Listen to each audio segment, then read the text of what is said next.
Good morning, Propane Fitness page. We are live. I hope you had a chance to try out some of the bedtime routine tips last night. Hopefully you were sat there holding your jaw open. Hopefully no one dislocated their jaw, and you were wearing the silly sunglasses and all that stuff. Cool. So today I'm going to be answering why we never give clients a meal plan.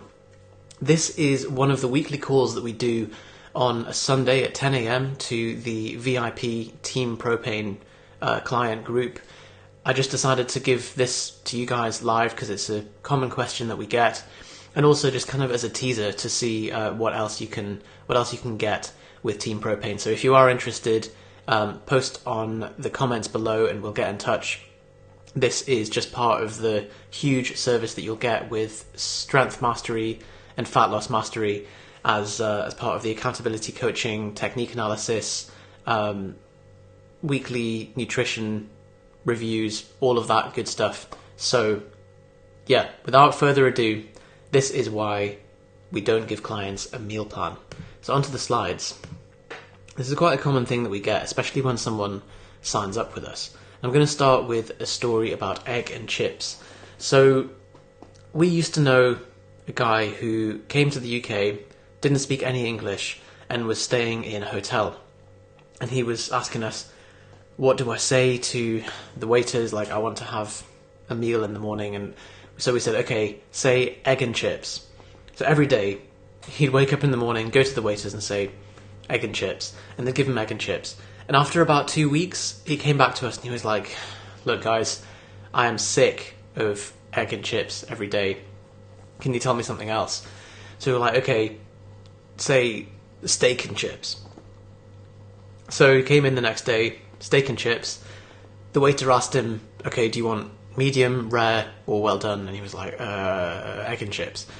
So what we don't want you to be is the egg and chips guy. Luckily, you have the luxury of being able to speak English, being able to choose the meals rather than just have to stay in this weird bed and breakfast and only get egg and chips. So that's one thing.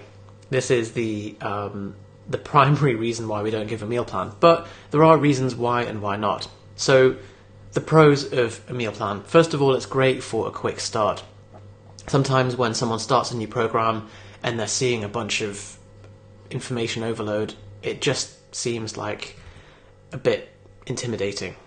So to be able to have a quick start, just to be like, right, eat this much of this, go to bed, sorted, then perfect. Sometimes people are like, I don't know what macros are, I haven't got time for that, I don't want to, I just want to start getting lean. And that is fine, initially, but there are some downsides. Also, if you just hate variety, then that can be a great way to live your life. If you have a very kind of regimented life, and I'm not being facetious here, some people just have a very set routine and don't mind about eating the same thing every day. In that case, have at it. Go crazy with a meal plan. If you live a kind of military lifestyle, if you're waking up for work at the same time every day, you really like routine, go for it. It's also a great plug and play approach. You have the meal plan, there's no thinking involved, you can just get away and do it. Now, this is an all or nothing approach, and that's both a good and a bad thing. Some people are very all or nothing, and if they want to make progress on a diet, having too much flexibility and having too much option actually worsens or sort of cramps their style and stops them from actually moving forward. This was an example so have you heard of Swatch, the famous Swiss watch brand? The CEO and the marketing director had an argument about when they were doing their first TV debut and revealing the range of watches that they had. The CEO was saying, I think we should just show the single core model. And the marketing director was like, no, I think we should show all of them, all 50 models, and let people choose. So they split tested it. They ran on 2 separate shows, one just showing the core black model and the other one showing all 50 of the range. Now, I can't remember the numbers, but when they just showed a single model, the number of sales was several times more, like 10 or 100 times more than when they showed all 50. And they think that's because people were just paralyzed by choice. So if you're that kind of person, and you're all or nothing, then go for it. We do have clients that actually prefer a more restrictive approach because they can just get on with it and they feel like they're in diet mode. Now, that is great for when you're on a diet, but there are some hidden downsides. So why not? This is a man fishing, and our goal as coaches is not just to get you a result and then, all right, see you later. It's to teach you to fish so that when you've graduated from us, you're able to handle yourself in the real world. Now, all or nothing. So, as I said, this is the double-edged sword. It's both a pro and a con. Now, I met somebody a few years ago at a powerlifting meet who was telling me that he squats to a max every day. And I said, is this the kind of thing that you feel is going to be a sustainable training program? And he was like, yeah, man, like every day until I die. I'm like, okay, you're 18 now. That's fine to say at this point, but I guarantee you in 10, 20 years' time, squatting to a max every morning is not going to be on the top of your priorities. And the idea behind doing that is that you do need to do it every day, and that you're just more likely to get injured if you don't, if you're not sort of tuning yourself to doing that all the time. So, you know, when you've got your head in the game and you're ready to just do this all the time, that's fine. But very soon, if you have other commitments, if you have family or social events or whatever, trying to eat your boring chicken, broccoli and rice every day is very quickly going to go to pot, and we need to have contingency plans to make sure that we can manage this stuff and still hit our targets and still move towards our physique goal without living this military lifestyle. Now, when you go for a restaurant meal, I can't think of anywhere that you can go to that you can ask for like a Tupperware sweet potato chicken, or I'll have broccoli and chicken breast with 2 grams of fat, 5 grams of carbs and whatever. So we do need some ability to bend the rules. And just like one of these rulers, like if you have something that can withstand the flex, then you can put it in your pencil case, you can put it in your bag, whatever. But if you have something that under stress will just shatter, then it doesn't matter if it can withstand a little bit. Once you push it beyond a certain point, everything goes to pot and we fall into this binge cycle. And with a fixed meal plan approach, the adherence depends just simply on how quickly you'll get sick of a certain food and just think, fuck this, I'm going to go and do my own thing. Right, so there are some alternatives to having a meal plan, now that we've laid out the pros and cons. And it's not necessarily a case where you have to just become a macro tracking Jedi straight away, or a meal plan. There are some lovely options in between that you can go for. So the first thing is obviously learn to track. And the reason that we're so convinced about this and we're always hammering on about it is that it's like riding a bus compared to learning to drive. When you ride a bus everywhere, there are fixed routes, and it doesn't matter where you want to go, you're only going to get off and get on where the bus stops are. So it's predictable, you know where to go, but if you just invest the time initially to learn to drive, takes a few months, then you've opened up a whole world of freedom and you can drive wherever you want and whenever you want. You don't have to wait for the bus timetables, you don't have to get off on certain routes, and if you are out at a certain time and you miss the last bus, you're not just screwed. So it's important to build out your repertoire, and you can get comfortable with certain meal combinations first in terms of how they fit in with your macros, how they fit in with your targets, and then you can start building that out as you gain a bit more confidence. Same as when you're learning to drive, you ask your instructor to take you on the kind of empty, wide roads, and as long as they're not a dick and they don't just put you straight into central London traffic to learn how to use the clutch properly, then you'll be able to build that out slowly and gain confidence with that. Eventually, you will become like this. This is macro Jedi level, where the whole thing just goes on completely unconsciously, and it's as if you have X-ray vision, you can see into the matrix. When you're eating and drinking, you've got all these kind of unconscious mechanisms of regulating how full you are, knowing how much you've got left in the day, how to fit the rest of your meals around it, and it all just kind of happens in the background. And that does genuinely occur after a few years of consistent tracking and using some of the tips that we show here. and that means that you'll still be able to just drift effortlessly towards your goals without wasting so much mental space towards that stuff. Catherine Walls is back. Hello, Catherine. So, intuitive eating. This is one other option that you can do, but it's very much like holding a crystal ball, and I know very few people that can eat intuitively and do it fully honestly and still maintain the same level of progress that they would if they had more accuracy in the process. So you might have heard of RPE. This is the rate of perceived exertion scale. Now, you can do something similar with hunger and fullness. So RPF would be rate of perceived fullness, and you can say where 0 is dying of hunger and 10 is I'm so full I can feel the food coming up to my esophagus. Then we want to be, say, eating to a 7, eating to where you're kind of reasonably full. You could eat 3 more reps, or you, and that's kind of the state that you're kind of chasing throughout the day after each meal.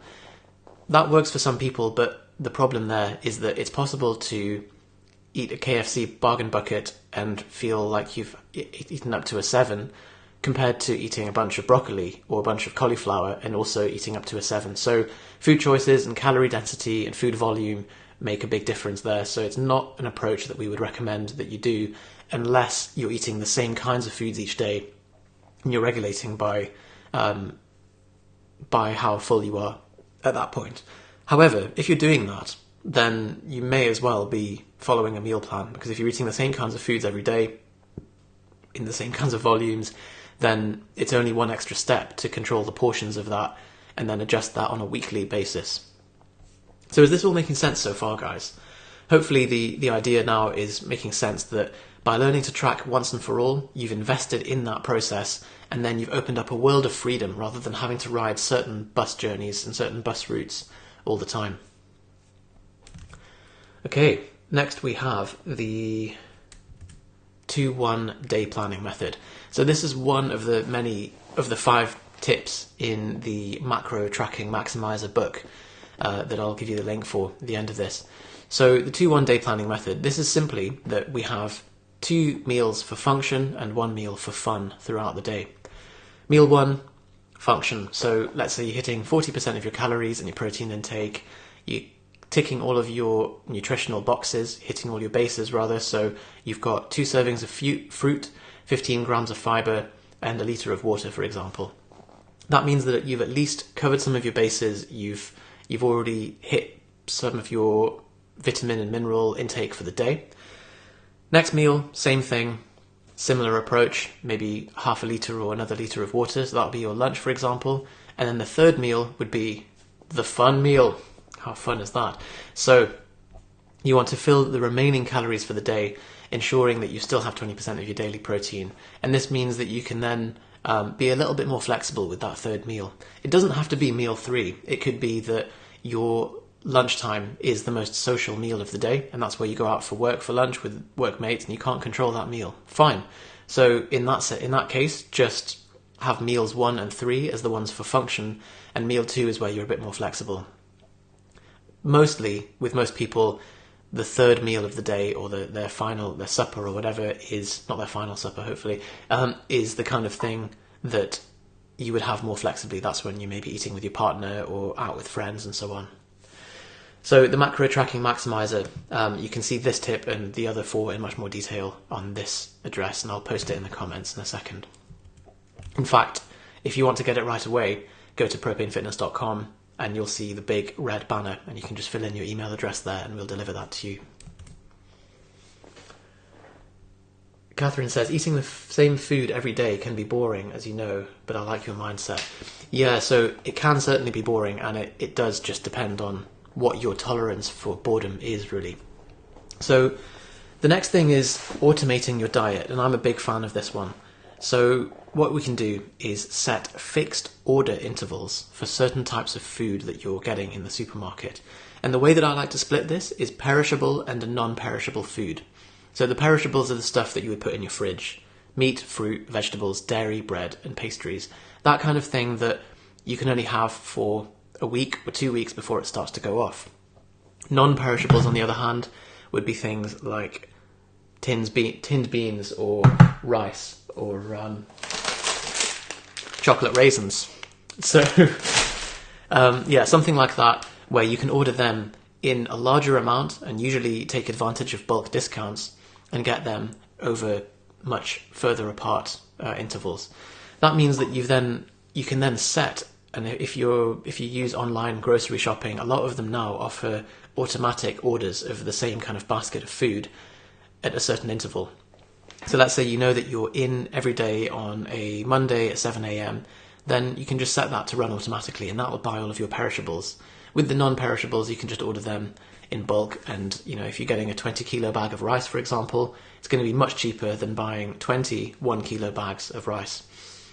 There's a few websites as well that do great bulk discounts for this stuff. Oriental Winds or tradewinds.com is great for noodles. But yeah, that's all in the article here, so you can check that out.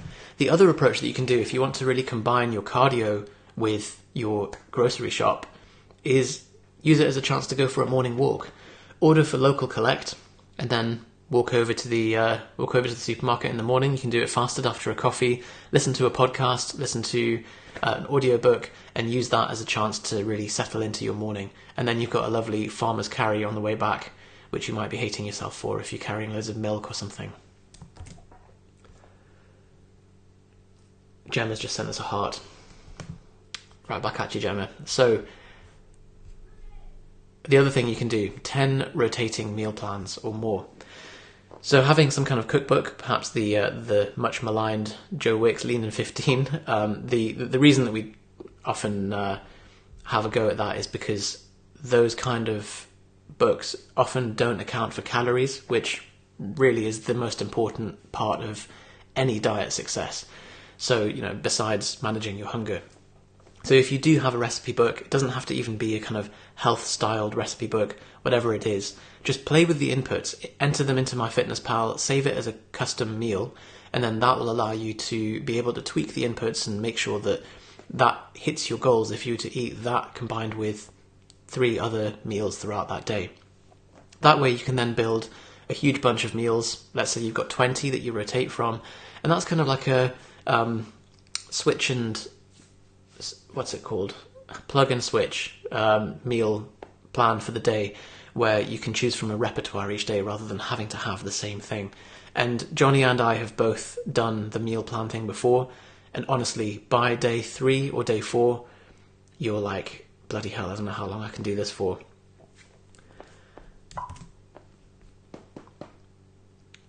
Catherine says, I wonder why you can only get black beans in Sainsbury's or an organic shop. It's 20 grams of protein.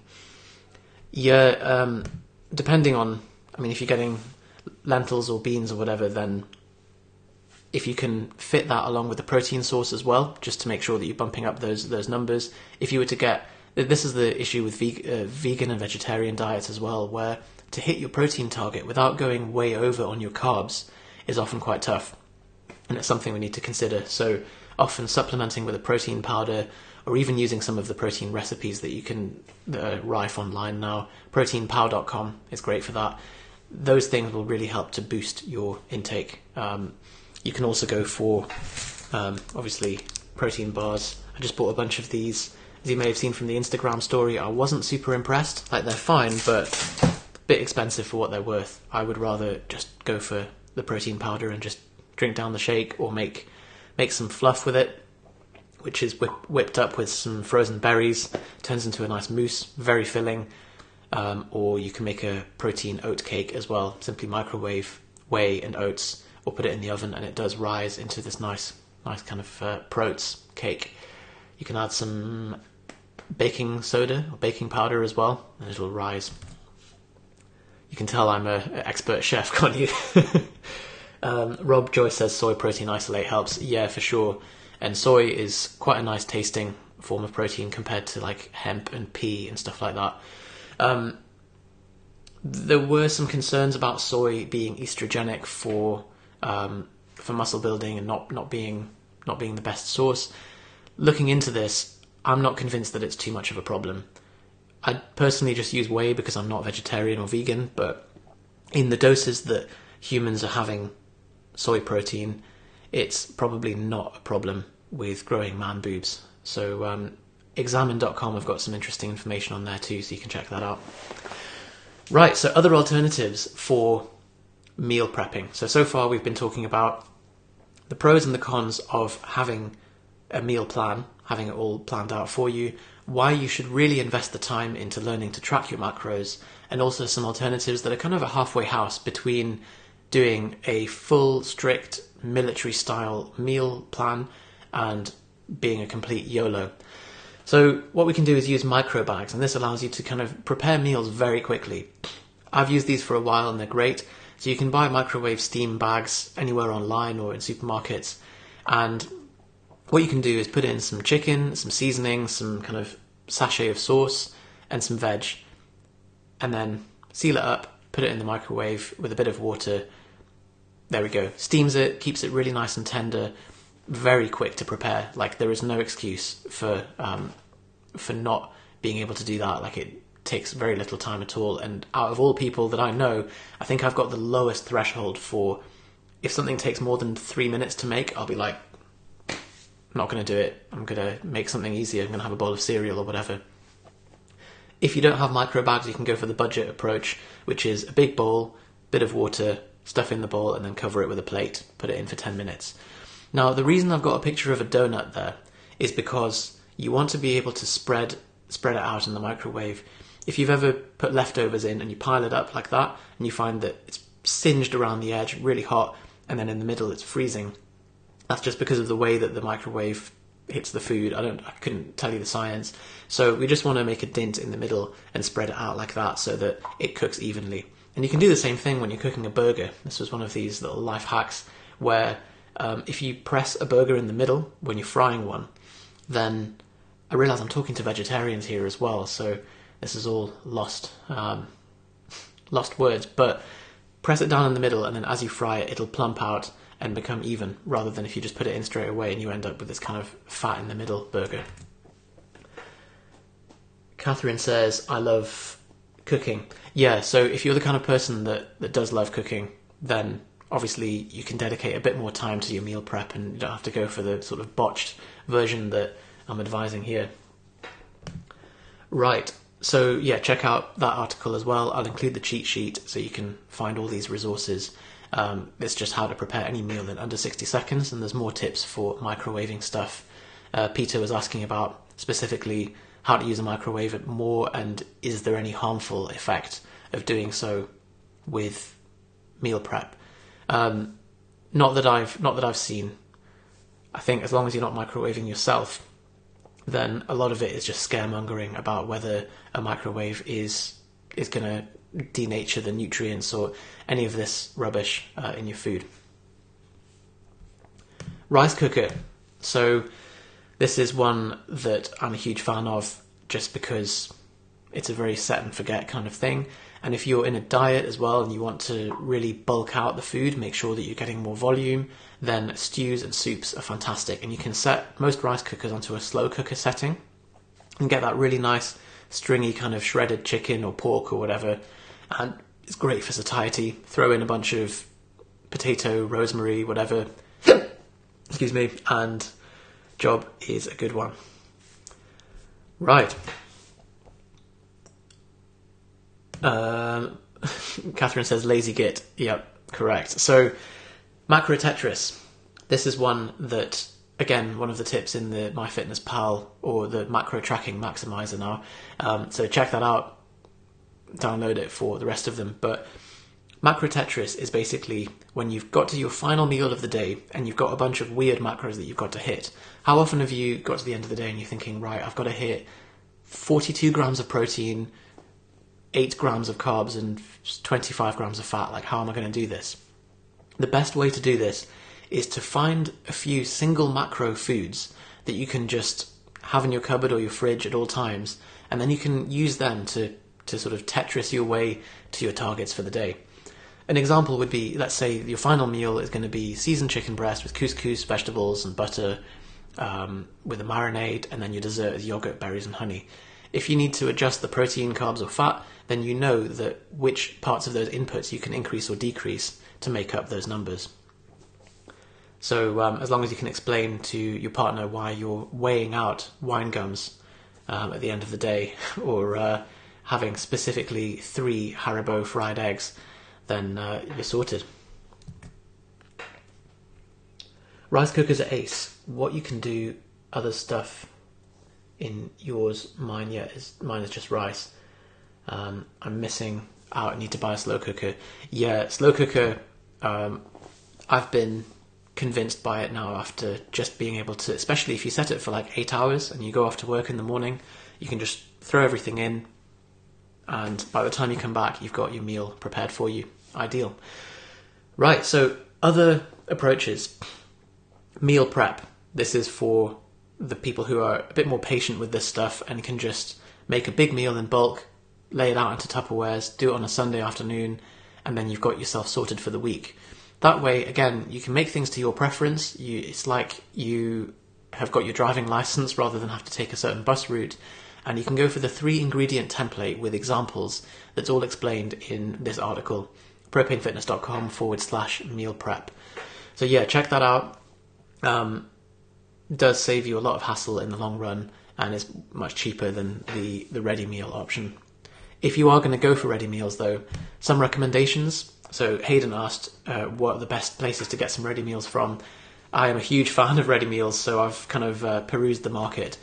Now, Muscle Food do great options and they do bulk discounts if you buy 20 or 50 of them. So check out musclefood.com. There's a big bunch of the big selection there. They're generally very high protein, sort of 36 grams per meal, and they're about £2 each, or maybe £1.50 if you go for bulk. There's a lot of options there. They're not incredible, like, they're not kind of restaurant style, but they're definitely good enough. And because they are microwavable and they're done in a special way that means you don't need to refrigerate them, you can just store them in your cupboard for like 6 months or a year and take them to work with you. If you're working a night shift and you've got a microwave in your workplace, perfect. Men's health meals. So these are very bro meals. They've all got kind of edamame beans and quinoa and all this stuff. But if you like that stuff, great. I'm not convinced that there's anything super about these superfoods, but they're good frozen meals that you can get in most supermarkets now as well. And there's also Look What We Found. I've not tried these, but again, big selection, similar style of pouch meals that don't need to be refrigerated, and it seems like Tesco stock these. There is also simply the standard Asda and Tesco ready meals that they have. They are slightly more perishable, they need to be refrigerated, so you'll need to order them with a slightly increased cadence when you get them along with your perishables, but they tend to work out around £2.50 a meal as well, and generally have quite good macros. It's the great thing about the fitness industry taking momentum like this, because it's really starting to feed out into people's food choices and the kind of foods that are offered in supermarkets, and the macro ratios are becoming much more favourable compared to like the sort of bangers and mash approach that we would only see, the only kind of thing we'd see in supermarkets maybe 10 years ago. Hayden says, any decent veggie ready meals? Oh man, you're all bloody veggies. Honestly, Hayden, I would go for, let's say you go for a veggie lasagna or just like a pouch of rice or something. These are quite good, actually. Asda Good and Balanced, curried chickpeas. But you're very rarely going to find one that hits your protein targets. So I think you just always need to bolster these meals with a protein booster. And I actually cover that in the ready meals article, which I've not included. Hang on, let me get that. In defense of ready meals. And I'll add that to here. Cool. Catherine says, I'm worried about using a slow cooker as it's the sort that doesn't like leaving electrical stuff out in case of fire. Yeah, fair enough. I guess if you have a smoke alarm and all the other fire protection stuff, then it's a risk that you may or may not want to take. Anyway, now that we've got to the end of the different options and pros and cons, if you're thinking, look, I still just want a meal plan, I've just signed up with you guys and I don't know where I'm going, can I just have something to get me started? No problem. Go on eatthismuch.com. It's a lovely resource and there's an app for it now as well, where you just put in the kind of foods that you like and don't like, and you say, I need to eat this many calories in 3 meals, let's say, and it'll generate you a grocery list and a meal plan to eat with. So really that's better than any meal plan that any coach could give you, because it's based on your preferences and you can regenerate new ones, and it also gives you a grocery list too. So the good thing about that app is that if you actually can't hit those numbers, then there is a contingency plan where you can track kind of custom macros too. So yeah, check that out. And also for those who are in the VIP Team Propane group, I'm going to also include a spreadsheet download, which is a meal builder that you can use and put in your own favorite foods to generate meals, and it'll auto calculate your macros and your calories for the day. Okay, so I hope that was useful for you guys. As always, this is the kind of thing that we present every week in Team Propane VIP group. If you're interested, comment on the post below and we'll get in touch and you can join up for that. There's no minimum period, so you can join for a while, see how you find it. There's a 15-day money-back guarantee as well, but everybody in there absolutely loves it and has been there for several months. We've got people in there, they've been there for 2 years now and making phenomenal progress. Catherine says, great idea, and I'll check you out on YouTube. Yeah, so youtube.com/propane fitness. We're also on Instagram, Twitter, what else?